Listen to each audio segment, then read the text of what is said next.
Lundi 20 octobre, il n'y avait pas de nouvelles importantes. Voilà, calendrier de la semaine. Earning là, il n'y avait pas de earning, on était la veille des earnings de Microsoft et Google. Donc la clé est de voir qu'on est dans un moment ambigu. Il peut y avoir rebond sur le plus bas du mois ou cassure et continuation. La question c'est est-ce qu'on va breaker comme le 21 septembre ou rebondir comme le 25-8. Donc là, il y a la temporalité et le cycle qui jouent, mais je ne maîtrise pas encore ces variables. Certaines périodes, earning trimestre, élections, sont plus propices au retournement de marché. Donc, à défaut de maîtriser les cycles, je peux quand même attendre les bougies et combiner avec les grilles, qui malgré tout donnent aussi de bons indices. Donc, vendeur, j'attends une baisse, un échec de hausse ou un support qui passe résistance. Acheteur, j'attends un échec de baisse ou des volumes importants à l'achat. Donc ici, en termes de trap, le seul trap ici, c'était le half size. Half size sans raison, se prendre des SL est inévitable. Hésiter quand il y a du bon risque, c'est totalement contre-productif en fait. Il ne faut vraiment pas faire ce genre de truc.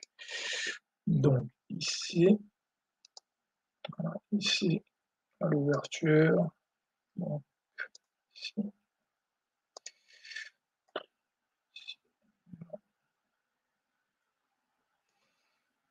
ici. Donc là, il y avait un swing ici.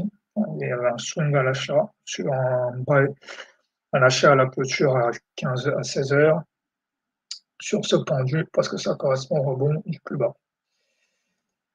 Là, j'achète ici parce que là, j'ai quand même un signal fort, j'ai un double bottom ici, donc c'est ce que j'attendais, de fort volume à l'achat. Là, je rajoute ici, mais je rajoute half size, ça c'est l'erreur, je n'aurais pas dû. Ici, pause. Là, j'aurais pu rajouter ici aussi. À partir de là, en fait, je dois passer buy only. Pourquoi? Parce que déjà, j'ai mon setup RR1 Moru. Donc, si ce Moru-là doit être complété, son RR1 va être dans cette zone-là. Donc, tant que je ne suis pas dans cette zone-là, je ne vais pas acheter. Donc là, j'accumule. Voilà, point important ici.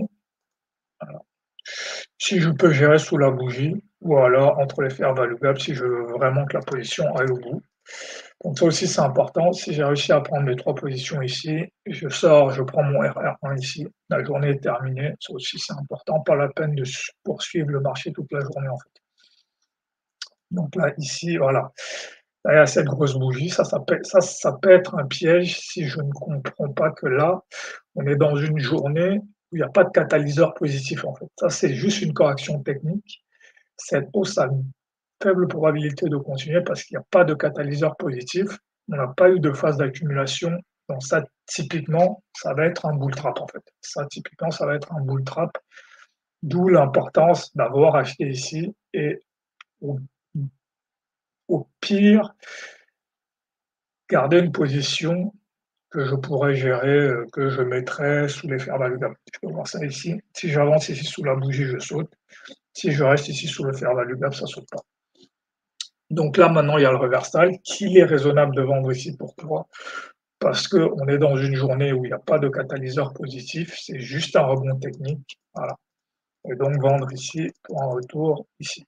Alors, ça aussi, c'est un truc que je constate. C'est la 3e fois que je le constate où on a une hausse et puis on revient tester le fair value gap de 16 heures. Je ne comprends pas très bien ce que ça représente comme,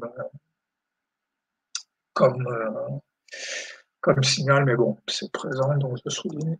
Voilà, ce qui m'a permis aussi d'acheter à l'open, c'est ça en fait, c'est d'avoir constaté que veille des earnings de Google, on a souvent des front runs. Donc voilà, d'où l'importance d'étudier ce genre de situation. Voilà. Donc voilà, la journée n'est pas très compliquée, il fallait juste pas hésiter à l'ouverture. De toute façon, il y avait quand même le double bottom ici, qui était un indice assez fort. Il fallait entrer ici, il fallait pas s'emballer, essayer de poursuivre la hausse alors qu'on n'a pas de catalyseur. Et donc ici, il fallait juste voir le retournement.